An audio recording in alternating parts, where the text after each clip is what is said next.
Good morning, good afternoon, good evening, wherever you are. This is Grant Cameron, and I have a super special guest tonight. We did a panel the other night on the Wilson leak story with the rumored story of Admiral Wilson meeting with Eric Davis, and one of the guests on there was Bob, and it was actually Nicole Sakic who actually introduced me to Bob, and I think he's known as Science Bob, and he's joining me tonight. And I want to welcome you, Bob, to this conversation. And I'm really proud to be able to talk to you and pick your brain, because you have a lot of background that may answer some of the questions that a lot of ufologists have. Yes, I'm happy to be with you, Grant. Beautiful. Let's start with your background. You had correct me if I'm wrong, you had 30 years in intelligence in science, is that right? And basically go through where you came from, and Sure. then we'll get into why you're interested in the field of ufology. Okay, so I grew up in Alabama, and in 18 I went to Auburn University, where I got a degree in applied math and EE. I left when worked at the Sandia National Labs, decided I wanted to go to graduate school, came back and started graduate school at Auburn, and then decided I would go get a doctorate at Brown University in applied math.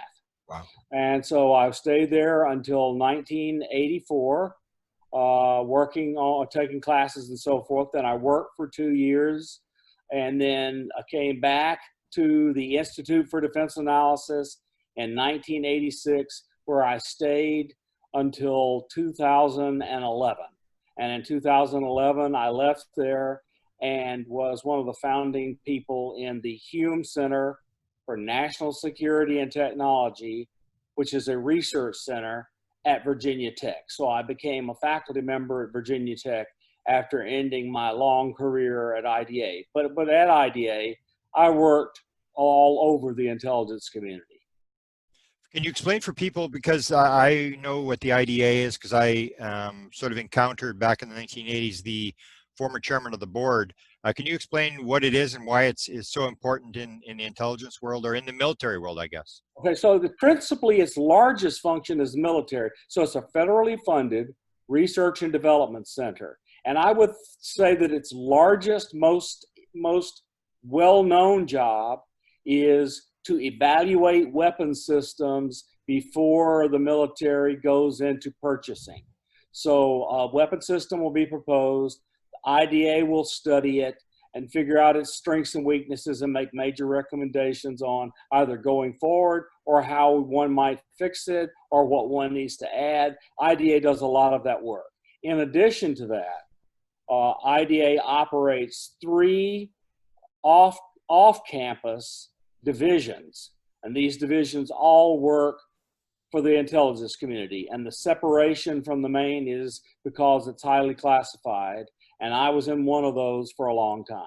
I was in the one in Princeton, New Jersey. Okay. Now, is it true DARPA came out of there, and the Jasons and these organizations that people may know about? There's overlap. So there's overlap. ARPA was before DARPA, and but there's a lot of overlap. A lot of Jason's people were at IDA. A lot of IDA people let them go into Jason's. A lot of the advisory boards at IDA are also members of Jason. It's a fairly small community of really talented people that are in lots of different things for the government. Now, when we wrote it up in the 80s, I just want to see if I was right on this. We basically picked up these guys, especially the Jasons, as people where you're using professors on campuses, like summer study projects, where you would take your most advanced nuclear weapon problem and give it to them, and they would work on this kind of stuff. Is that correct? Is that sort of so it doesn't need to only be nuclear weapons. It's all sorts of problems, but a bunch of problems that are of interest to the government are presented to the Jasons, and they decide which ones they're going to work on. And it's highly classified. They're isolated. They go to a facility somewhere in California, and they work in the summer. Now that would lead to the whole issue of UFOs that we thought. I mean, if I was the government and you had this problem that seemed sort of insurmountable and you couldn't figure it out, that's who you'd bring in, these top guys. Do you think there's a group? Because that's one of the theories, is there's sort of a a group of people in the background? And a lot of people say, no, no, there's nothing. But a lot of people will talk about this sort of concept of MJ-12 or a very highly classified group working on the UFO. Do you think that's potentially, you wouldn't know, but I mean, potentially based on your background, that this is probably what they're doing? So if they're going to do it, they would do it that way. They would get a highly talented, well-known group of people and put them together and let them work in a place that they can maintain records, have computers, have people help them, have support staff for them, but it would be fairly small. And as you said, I don't know anywhere this is done. I have often thought it would be done, given there's lots of stuff I think that are real that we're seeing, and I'm sure it's being studied, and we know now that it is because of AATIP and TTSA and other things, that things are being studied. But I didn't have any experience with that. Yeah, it would be basically need to know, and I think the Canadians wrote in 1950, according to what they put in their top secret memo, it was the most highly classified subject in the United States. And to correct it, if it's the most highly classified, it's going to be very limited in terms of the people that are on the list on the need to know, correct? Extremely limited. So almost all of these kind of special access programs or those kind of limited things, they're very hush-hush. They signed lifetime non-disclosure agreements, and they agree that if they're ever asked about it in any way, shape, or form, that they will just fib about it. They'll lie about it. They will deny that they know anything. They will never speak of it outside of the confines of where they're allowed to work on things. They just keep it a secret. And we talked about this on the panel the other night, when something happens, like the potential, if this is true, the Wilson leak, where something gets out where people are talking, they probably shouldn't have been talking. What happens in those kind of situations? The word I was given was intelligence blowback, where everybody sort of waits for something to happen that, you know, whether you still got a job or a security clearance. Is that what your understanding what happens? I think that there was a counterintelligence investigation, and the goal of the counterintelligence investigation will be who did what in leaking the information. That's number one. And number two, what is the cost of the leaking of that information? What impact does it have on the national security of the United States? Those are the common features in every counterintelligence investigation. So I'm sure that was done, though I don't have any firsthand knowledge of it. Is it true that I hear the story that there's more money spent on security than the program? Is that kind of stuff true?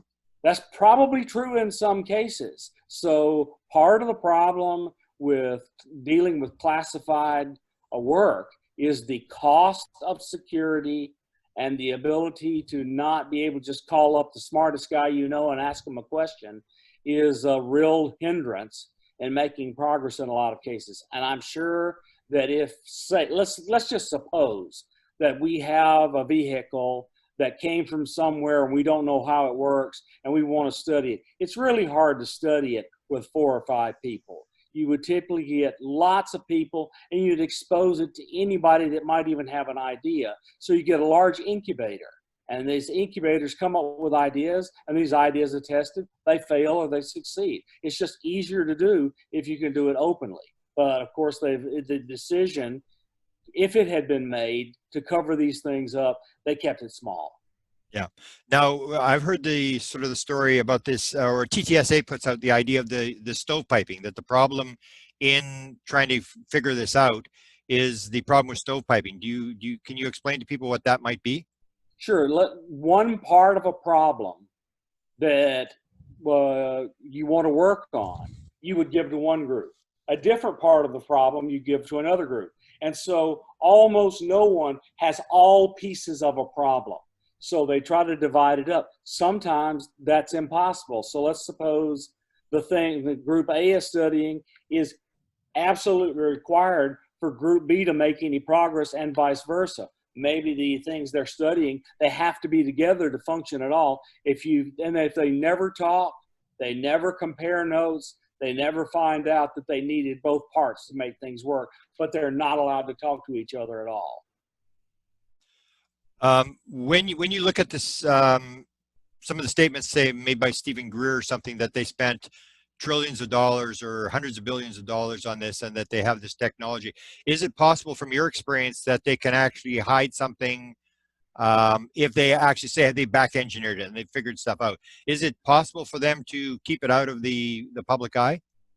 So if these theories I hear about hiding things inside of corporations, I think that that's possible.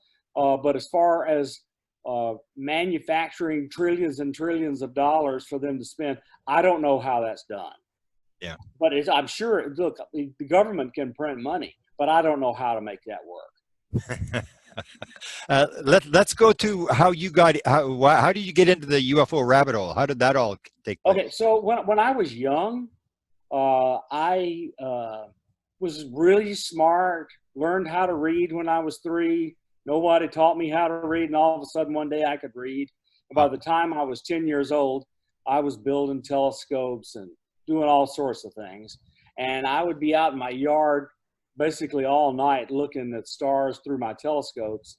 And occasionally I would see some strange things.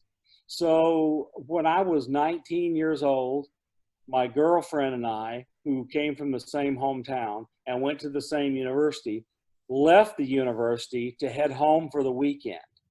And we got about 2/3 of the way there, and we had an hour of missing time. Oh. So we agree now that both of us agree that we had an hour of missing time. And about 2.5 weeks after that, I left the school. I quit my major. I went to a different school, had a different major, and took a completely different approach to doing math and engineering for the remainder of my life. And the other place, I was going to try to be a medical doctor. All of that was ended like within a month of this missing time. I don't know what the motivation was. I'm just telling you what happened. Wow. Because I don't have any memory of what happened. Yeah. And I'm not allowed to do regression because of my security issues. Oh, interesting. I didn't know that. So that's, yeah, I can see where they would maybe pull some stuff out there. Wow. And so have you had any other experiences? Because did you have an experience with Chris Bledsoe? Do you have a contact? So when all of this kind of TTSA stuff Yeah. blew up, and I had heard rumors about it before, and then it kind of actually happened, I grew really curious. I started reading and studying because of my curiosity. And I started watching, your channel and Richard Dolan's channel and reading books. So your books like Managing Magic and all of Dolan's national security books. And I really got interested in it. And then Dolan started this forum. And it was a place where people talk to each other about all sorts of stuff openly and freely, and they get to know each other. And he interviewed Chris Bledsoe. And I went, oh, this is interesting. So I wrote Chris, and Chris wrote him, said, look, Chris, I'm a scientist. I'm interested in your issues. I see some of these videos. They're not very good. Maybe there's something I can do to help you, but I think it'd be best if we just get to know each other first. And if you're willing, I'd like to come over for a visit, and I'll bring my wife, and we'll just come over and visit for a couple of days.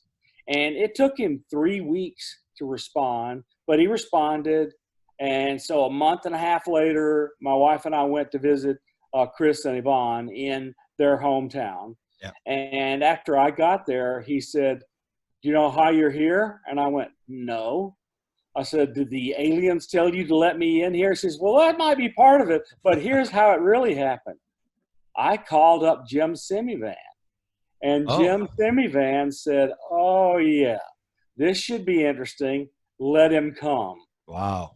Oh, yeah. So Chris was told by that. And then he said he went outside, and he says, if I'm supposed to work with Bob, y'all let me know. And he claimed orbs lit up.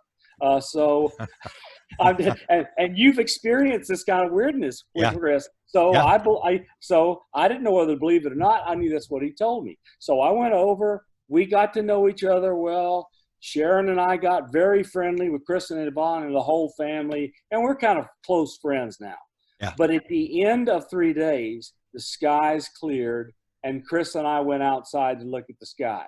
Okay. And 2 massive orbs lit up about a few hundred feet up, moved around, did weird movements, and definitely non-ballistic motion, and then took off to the northeast, and then disappeared. And I went, wow. And Ryan, his son, who Yeah. had never seen anything visual, saw the second one with us. And that kid was so happy. He had finally seen something visual. So we continued to look, and I noticed these things that looked like fireflies going off in the top of the trees.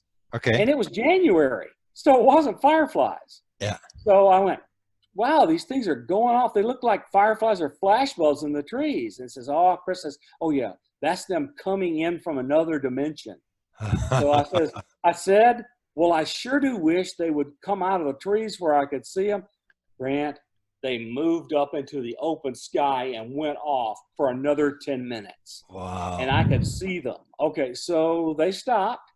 And I went, I wonder if this is over. And I began to see just above the tree line this kind of purple looking haze that looked like it had waves in it. Oh. Chris didn't see it, couldn't see it. I saw it and looked at it, and it got just a little bit brighter, and then it vanished. And the minute it vanished, Chris said, they're gone. Wow. Okay, so I went, wow. So he went in and said, you know, Chris, you got a lot. The guy has 7,000 photos, hundreds of videos, all sorts of stuff, and he's never organized it, never written down a complete narrative timeline of all of this since 2007. And I offered to help him. Wow. I said, I need to go make some arrangements and all this other stuff, and I'll let you know. So Sharon and I left on good terms, and Chris and I began talking to each other. So we went back to our vacation home in Gulf Shores. Okay. And we were there for 2 or 3 weeks, and Chris and I kept talking about making plans. So one day, when I wake up in the morning, I read for a while in bed. Yeah. So I'm reading in bed, and I felt something hit my leg. And I look down at my leg, and I can't see anything. It looks like there might be a little water on it, but I went, okay, whatever. So that afternoon, I go in to take a nap, and I feel something hit my leg. And I look down, and there's water on my leg. And I go, wait a minute, we just had this roof redone. What in the world is going on? I thought the skylight was leaking. I went, but wait a minute, it hasn't rained for 4 days. So I didn't know what was going on.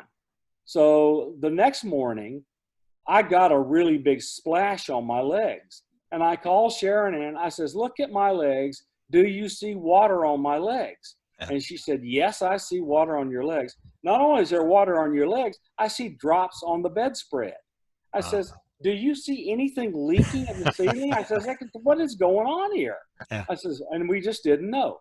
So we went on about our business and forgot about it. That afternoon, I hear her go, oh, in the other end of the house, and the water hits my leg. And I said, did you get sprayed? She says, come look. So I went back where she was folding clothes, and there was droplets of water all over the floor. She says, I have no idea where this water came from. And Grant, that's when I went, this was an apport of water right into the middle of our space. Yeah. So I went, wow. So I called Chris, and I says, Chris, I think we had a hitchhiker, and they're spraying us with water. And he went, oh, that happens all the time to people that come see me. Not the water, but having a hitchhiker. Yeah. I says, Chris, I'm ready to commit. I'm going to help you in any way I can. And Grant, I had no more hitchhiker and no more water. Is that right? Wow. So now the important part. Okay. Sharon had had a stroke a year before. It was not a major one, but it was a stroke. Yeah. And it left her with right side weakness. Okay. 2.5 weeks after the water, her right side weakness disappeared. Wow. She's gone to a neurologist, and they can't find a problem. Wow. It's amazing. It's amazing. And of course, you know the story that Chris has people bringing stuff but to I his... didn't know it at the time. Yeah. I didn't know stuff at the time. Okay, Yeah. and I'm just telling you what happened. I don't have an explanation. I don't have an interpretation. I mean, he's seen this white lady and all this other stuff. I haven't seen anything except these orbs and these flash bulbs and the aura and whatever this was. Yeah. But this experience was really, really mind-bending to me. It really, so I've decided to do something about gathering data about this phenomenon. And that's the reason I'm kind of all in. Okay, so you've started working with Chris now on this and gathering his material, because I know he has Gathering had a his lot of. material. So COVID-19 has harmed Yeah, this, yeah, but it has not harmed the other work I've been doing, which I suppose we want to talk about, which is Skyhub. yeah, yeah. Okay, so do you want to talk about that? Yeah, well, let's finish the Chris thing. I wanted to mention, as a scientist, what's your impression when you were there? And Thursday night we're having, well, actually tomorrow night we're having a thing on orbs, and I started getting all these people with orb photographs, and they started sending them like by the thousands. Like nobody's got 5; they got like thousands, Yeah, and some people have got as many as 200,000 photographs. yeah. And what I noticed when I started sending, then they would send this thing with the mist, what you're describing, and I would say, what is this? And then Chris showed his mist around the tree. This is like smoke type thing. And then they had an encounter at Mount Shasta where they were describing this rolling smoke. And then I discovered people had these beams of light. So I'd say to them, they'd give me the orb photographs to say, you got any photographs with sort of like a mist, like a smoke thing going on? And they go, oh yeah, I got those. And then they would give you all those. And then I'd say, you got pictures with beams of lights or these things flying around? And they go, oh yeah, we got those. And they all would have this, you start to see this pattern, which you needed to collect thousands of photographs in order to see it. So as a scientist, what were you thinking when you saw all this stuff going on at Chris's house? Literally did not know, but I knew there was no way that a photo was going to be enough. We needed more data, which is why I started working on collecting this data. And the guy has all those kinds of photographs. And one of my favorites was Jim and his wife were standing next to the famous tree. Okay. And they took a picture of them, and it was dark, and they were getting ready to leave. So I decided to take the photo and enhance it. And all around Simivan and his wife were orbs. Wow. That they could not see until I enhanced the photo. Were you there when the photo was taken, or No, you just got the this photo? was, No, they yeah. was taken well before I got there. Yeah, I got the digital photo, the original photo, yeah. and I processed it, and they had orbs all around them. Wow. It's pretty amazing. Did you link into, because Chris has a lot of scientific people, are you linked into, they call the Cosmic Club or whatever, are these people that are all around him? I don't know anybody that's in it, and I have not met any of them. Okay. Okay. So it's quite the experience. I mean, for people that don't know Chris Bledsoe, I had my experience when I was with him, a couple experiences, and it's like being in the Twilight Zone. I mean, stuff is happening around him, and it may be the same. Do you believe there's some sort of, what do you call it, life mission or something that you're like, you didn't sort of learn to read at 3 years old by chance, and that you didn't have the missing time and shifted, and that you're meeting Chris, that this all may be sort of pre-planned where you have some sort of job to do? I've had people that kind of know this story that have reached out and told me that's what it is, but I don't know it from my own observation. Yeah. No alien has come and told me that's my job. I mean, I just don't know what it is, but that's not inconsistent with what's gone on. I just don't know it from personal observation. I just know these strange things have happened to me, and I'm intending to find some kind of evidence that gives us a hint. Wow. Okay, Nikki is back and joined us. Have you got a question on this, the experiences and well, I missed the first I missed the first part of you guys chatting, so if I re-ask something that you already talked about, but I know you just finished about your Chris Bledsoe experience, and well, it's an ongoing experience. I think you believe maybe that there is more fun to come, but you mentioned to me a few days ago that you've had a lot of childhood experiences. Did you talk about that at all? We covered them. Yeah. We covered them where I learned how to read at 3, and by the time I was 19, I had missing time, and then all of my experiences ended. I didn't even remember them until kind of all this UFO stuff happened. And Grant invited me on to one of his weekend things, and this flood of memories, including missing time and all that other stuff, came back. And I didn't know whether to trust it or not. So I went home and asked my parents and my brothers, do you remember this? And they helped me fill in like all the stuff, including the reading at 3 and doing all Good. sorts of weird Yeah, science and engineering way too early. Yeah. I was gonna point out or say and give you credit. You speak very beautifully about your mother and how supportive she has been through your whole life. She's and just so an amazing woman. that makes me feel good as a mother. You know, she was a feminist and never once used the word. Wow. So let's get to the research you're doing now in terms of your new project and what you're doing. Okay, so I when I left Chris's, yeah, I was determined to get data that was a whole lot more than just videos. And so I did things like read Gordon Lohr's manifesto on all of the things that people have observed when they've seen UFOs. And it was electromagnetic, it was acceleration with from unknown things that were manipulating gravity and actinic radiation, all these kind of things. And I went, wait a minute, things have changed dramatically in the last 10 years.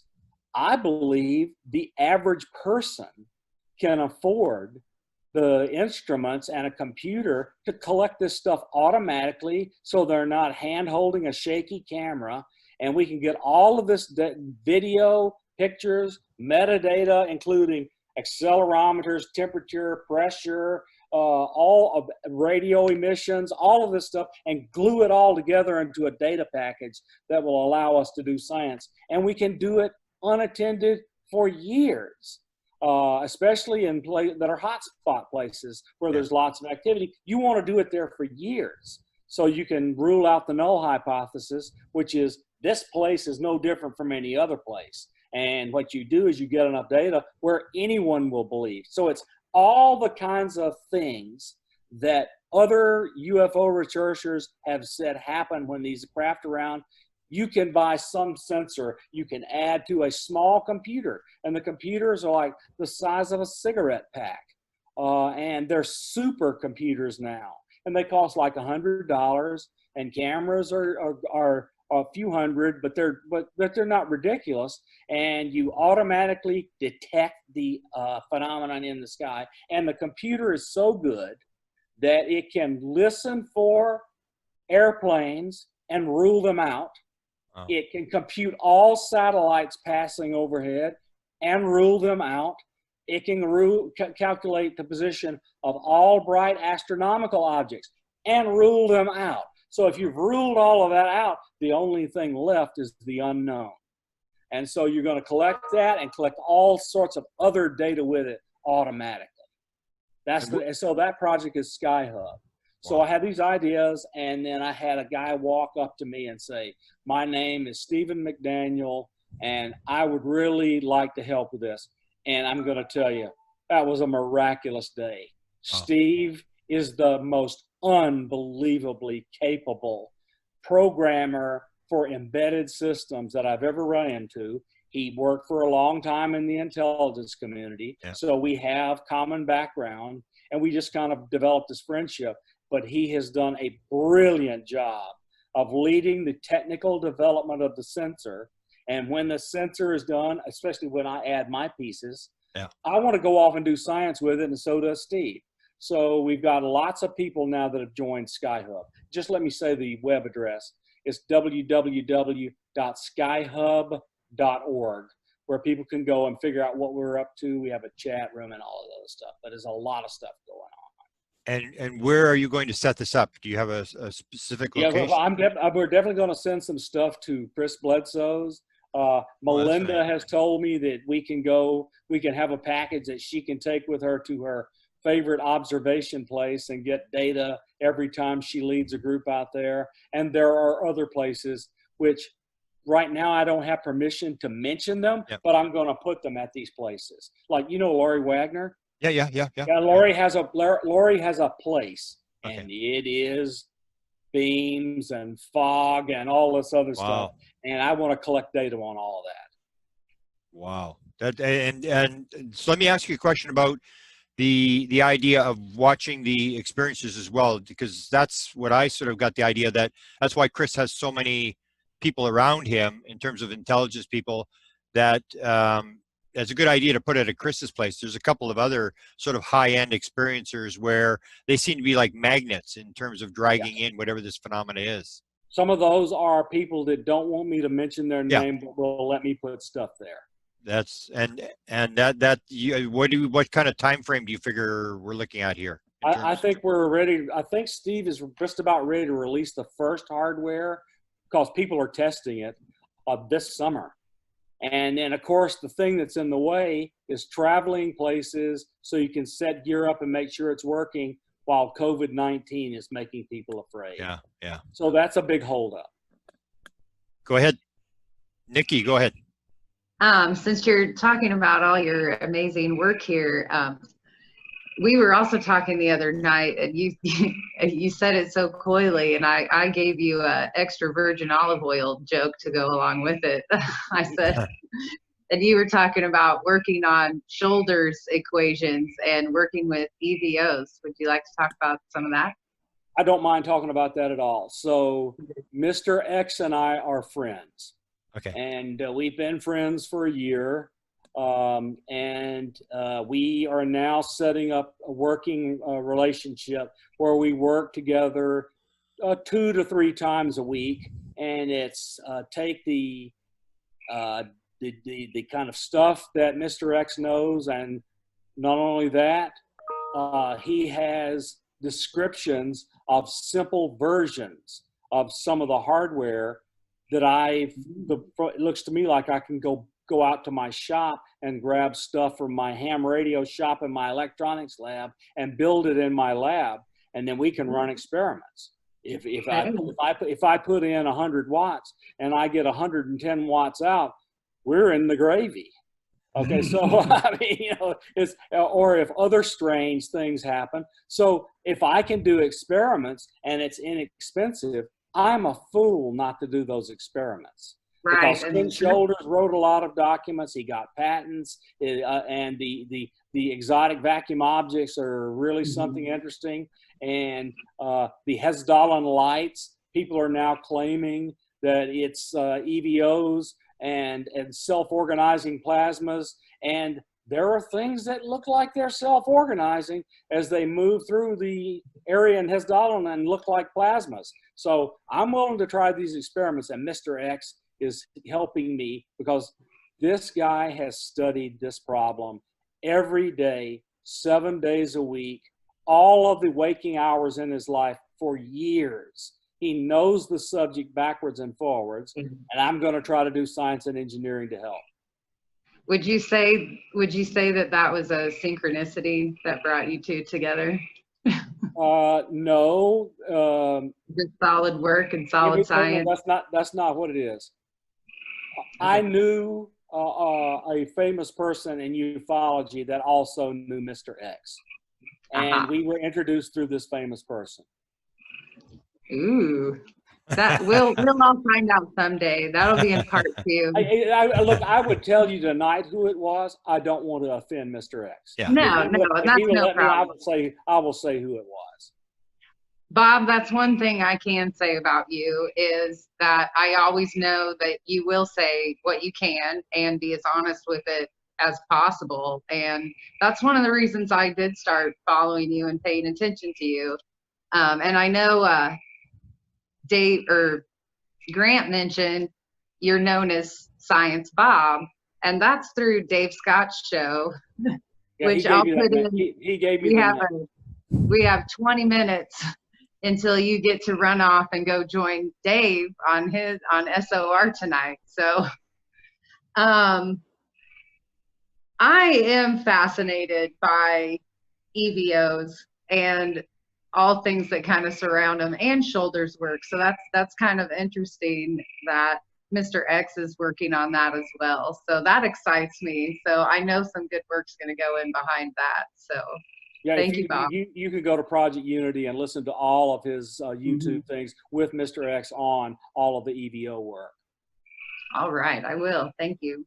Yeah. Grant, did you have something else that you wanted to ask? Well, I think we should maybe, if we've only a few minutes, I want to clear this thing why he was on the panel. 20 minutes. Yeah, why Bob is on the panel. There's a couple things I wanted to go through on in terms of, we had studied Dr. Eric Walker, and a couple things that he had said I want to sort of run by Bob. But you mentioned the other night, and we should get on the record, this thing about a letter that you had seen in terms of Admiral Wilson. So I saw a letter that was told to me was by Wilson. It was signed by Wilson. I saw it, and I don't know how this person got it, but I believe it was sent to him through official mail. I saw it in a classified place, and he was griping about wanting to know what the more details about the classified programs that he had tried to get into. Now, but I remember now, of course, I remembered by going back and looking at old diaries of when I went places, when I saw this letter, and it was at a conference, and it was after the Eric Davis meeting. So he was already out of government and working for a corporation. So I don't know his motivations. I just know that I saw gripes in this letter, and that this person asked me, "What do you think of this?" He said, first they asked me, did I know who Wilson was? And I did. Yeah.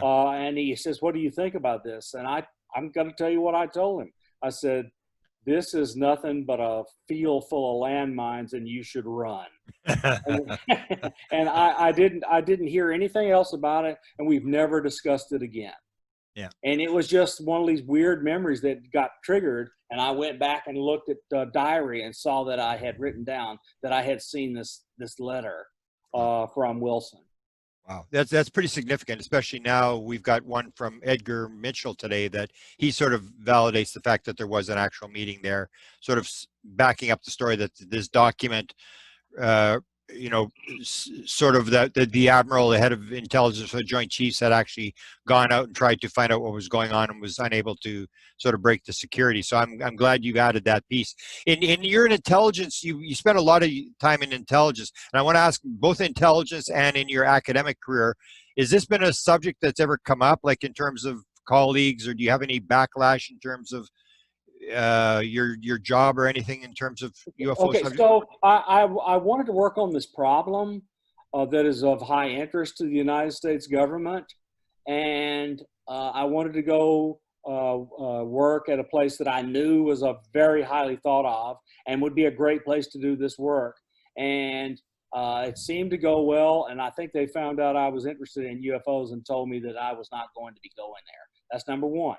Yeah. Number two, people that I worked for at Virginia Tech, when I told them about the things that Chris Mellon was doing in the Senate and the work I was doing to try to automatically get situational awareness in places where there were UAP/UFO activity and try to automatically conduct data on it, they were highly encouraging for me to do it. Okay, so it's just different people feel different ways. But look, I started these two companies, Hawkeye and Federated Wireless. They're doing well enough that I can retire and do what I want to do. So that's what I did. The world is sort of changing. Don't you agree that based upon like the last 10 years in terms of AATIP and the New York Times article, and maybe you could talk a little bit about the Senate, the situation that's going on in the Senate now, and sort of clarify for people what this actually means. Because the story is that the Senate Intelligence Committee now is asking for a report on UFOs. Can you go through your understanding of what's actually been requested there? Hold on, boys. Let me butt in for a second. Okay. You can't sneak past this one on me. You said you have a diary entry for that memory. Can we get a picture of that, Bob? Let us drop that all over the internet. I think not. No, come on. All right. Well, I'm gonna have people bug you about it to say the date or whatever. I'm sending them to you. You can send them the picture of the date of your diary entry so they can match it up. I know somebody's gonna want to see it. All right. I'm sure of that. Now you can talk about the Senate. Okay. So Senator Rubio put together a proposal that the Senate Select Committee adopt as part of its guidance and budget process for the intelligence community, this additive. So the additive is to have this committee work on UAP/UFOs, to put together all this information, do the work, and then make the work to the extent possible public. And of course, it'll have to go through all of this filtering so that only unclassified information gets released. So that's the gist of the proposal. Now, it has to be adopted by the Senate Select Committee on Intelligence. And pretty much that means the chairman of the committee that is a Republican and the minority member, Senator Warner, have to agree that this can go forward. Then the committee votes, and if the committee votes yes, it becomes part of the appropriation bill that will become out of committee and go to the full Senate. Then Mitch McConnell has to schedule it. It has to be voted on by the entire Senate. So there's all these gates that they have to go through, and there's a farmer closing the gate to keep the cattle from coming through until they're ready for them at every one of these places. And these farmers, they have iron fists. They can stop the whole thing if they don't want it to go forward. After it gets through the Senate and voted on, the House has to vote on a similar measure, and they have to come together, if there are any differences, agree on what the bill will be, and then that will go forward after voted it through by both Senate and the House to the president to be signed. So there's a lot of steps between now and then. Wow. I want to run, before we run out of time, I want to run by, as I mentioned, you were at the Institute for Defense Analysis, and we chased around Dr. Eric Walker, who was the chairman and then the emeritus there for many years.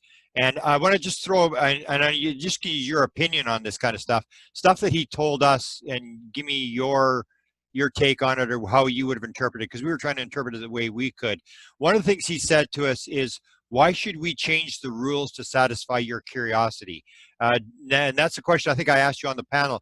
Do you believe that this is constitutional, legal, or do you go along with a lot of people who say that this is some rogue agency, not even an agency, a bunch of people who have sort of pulled us out of the government? Do you think there's actual rules that control the UFO subject, or is it the breakaway government, I guess you might want to call it? I don't really. So, I mean, you know, Catherine Fitz has found all of these huge amounts of money that have gone missing, and they're in the tens of trillions of dollars. I'm not able to follow that, and I haven't spent any time looking at it. But so that would be a way, if she's right, that something could be funded. But I don't know of a mechanism that would allow people to sneak stuff out illegally. And there are ways to cover things up in special access programs that people are not allowed to talk about. They can keep most of the stuff sitting out in corporations where you have a corporate lawyer, a corporate manager, a government monitor, and so forth. And the corporation tells the government whatever the corporation wants to. So, and it's completely legal. And it's a development contract. So the contractors do development. The government doesn't do development. Contractors do development. So if it's reverse engineering and development, it can be done all in a contractor completely legally. Yeah. So you would believe there are rules, that people are following the rules in terms of how I believe it's possible. Yeah. I don't know that they're following it, but it's certainly possible. And I could see exactly how it would be done. Okay. One of the things, there was a story that Kit Green, for the head of life sciences at the CIA, went to see Walker to find out what he really knew about UFOs. And Walker said to him, you're not the president. I don't have to talk to you. Bring me a letter from the president. I'm because I do the presidents for so many years. A lot of people think the president doesn't know. Some people think the president doesn't know. What's your position on that, or if you have a position? The president of the United States is the ultimate, final, controlling officer, like a king, on what is or isn't classified. Yeah. They classify, or they can declassify on a whim. Like Obama got up and hung a congressional medal, a freedom medal around a person's neck and said the words Area 51, and that declassified it. Yeah. And everything goes to, that's true. Everything that's classified goes through the executive office of the president. It's not a law made by Senate. It comes through the executive office. The president decides, the different classifications and stuff. It all went through. There are laws, but they are implemented by the executive branch. Right. And so what we have to get trained on 5 to 6 times a year are executive orders that tell us how to behave. Now, I think you've already answered this one. What Walker said to us at one point, I believe you're chasing after and fighting with the windmills. You're delving into a subject that you can do absolutely nothing about. So why get involved with it or concerned about it? Why don't you just leave it alone and drop it? Forget about it. Well, he just doesn't understand human nature. People like you, that's just going to be a goad for you to work even harder. But but there may be some aspects of it that people that are in the know understand that nobody on earth could even has an idea of how to figure out. So if people who are in the know can't figure out, how are you going to figure it out? Would be the mindset. And that sounds like it's that kind of mindset, though I don't have firsthand knowledge. I'm just telling you. That's all I want is just sort of your opinion, because you go into the next thing that he told us. And he said, only a couple people are capable of handling this issue. Unless you have the mind and ability like Einstein or likewise, you cannot achieve anything. Do you believe that this is going to be a very complex problem, or do you believe that it is sort of solvable? Because one of the ideas is that it's like 1,000 times more complex than people think it is. I believe that I believe the mathematics of it might be difficult, but I believe the overall concepts are going to be fairly simple. I think Miguel Alcubierre has gotten really close to the right answer for how these things can travel faster than the speed of light with this negative matter, negative energy drive. It's manufacturing that stuff and engineering it in a way that you don't violate other laws of physics to make the drive work. So I believe it's possible. Of course, Mr. X believes that EVOs and those kinds of self-organizing plasmas are how the drives are powered. So I'm telling you why he's motivated. I'm motivated because I'm interested in the science behind these EVOs. Okay. Walker mentioned at one point, he said, what do you know about ESP? Unless you know about ESP, you will not be taken in by the control group. And he's referring to MJ12. Very few people understand it. Do you believe there's a consciousness aspect to this whole thing? I don't know, but after being around Chris Bledsoe, I don't have a doubt. Consciousness is somewhere in here. And look at all the writings of Jacques Millet. And your own writings about the involvement of consciousness. I think it's possible. I would like for kind of a physical model for consciousness to be put together so that from this model, we can propose experiments to test it. I'd love to see actual science be done around consciousness so we can figure out how to do it. Yeah, to understand it. I don't know if you've heard Chris's story of flying the craft. I've got 50 people to tell basically the same story that Chris has told, exactly how they fly the craft, which is kind of interesting. Portals is another thing. There's always been a rumor that I think may have some validity that portals is part of this. And I think even Kid Green had said to Jim Peniston in a conversation they had where Jim was pushing him, he said, we're trying to figure out how do they pop in and pop out just as quickly. And there's this idea, and I think there's some validity, that they have some sort of portal thing. Have you ever looked at that kind of scenario? I have, because we know that it is possible now to take some reasonably exotic but achievable matter and stabilize wormholes. So if you opened up a wormhole and you shot something through it, stable by taking entangled particles on both ends, and you do that, you would open a porthole and close it, and it would just vanish. So I can see something like the physics that might make it work. I don't know how to make the physics work, but I can see it. I can see it. Well, I'm glad you seem to have a very open mind in terms of just go where the data leads you and try to solve it. Go where the data leads. I don't want to guess. I'm tired of stories. I want the data to take me someplace. Nikki, have you got anything here at the end here? No, nothing left to ask, but Bob, I did want you to run down a couple more places we can find you. I mentioned SOR. You mentioned Dolan. When are you interviewing with Dolan? We haven't set the date after his power outage. Oh, that's right. I forgot about the power outage. I was hoping maybe you guys rescheduled that. So It hasn't And been we done yet. also have, we can also find your work at skyhub.org, and of course find you on Facebook. I know you're getting ready to run off to SOR and join Dave and the boys, but what's your, I know it's a monthly show there, right? It's Tell me about reality that. paranormal. So he gets three kind of techie guys together, and we look at whatever questions he wants about the paranormal from the scientific point of view. Yeah, Wow. and it's a great show too. So everybody tune in that. Okay, so that leads me to one question before we let you go, and that is, I always seem to think that all the paranormal phenomena are linked. So poltergeists, all this stuff, that it's all basically the same, maybe underlying principle, that we've got something wrong in terms of how we understand reality, and that this is all going to be the same stuff. So if you get a hitchhiker thing where you got these apport phenomena happening and stuff like that, it's all linked together, correct? Would I be right on that? It feels like it, Yeah. but again, I'm a guy that wants data. Yeah. But it feels like it. In other words, I'm perfectly willing to say that's something I'd try to do an experiment on to get data, because it feels like you're right. But feelings are not science. Yeah.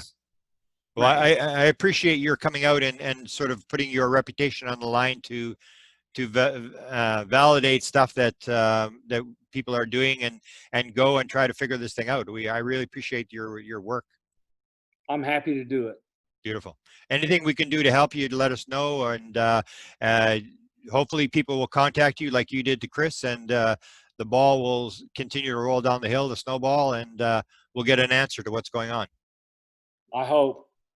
Beautiful. Hey, thank you. I was just going to add real quick that Grant has an arsenal of experiencer pals. So if you're looking for places or people that have activity, I have a feeling that after they watch this interview, they might all try to get in touch with you as well. So that's your warning, Bob. But thank you for coming on, and thanks for the chats over the last couple of days. I appreciate it.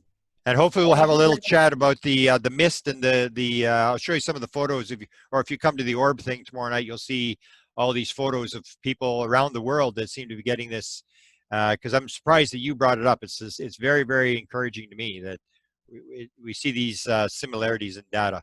Well, but look, I saw them, so I'm going to bring them up. Yeah. Saw them with my own two eyes. Yeah, beautiful. I appreciate it. Thank you very much. Thank you, Bob. Take care. Bye-bye. Bye.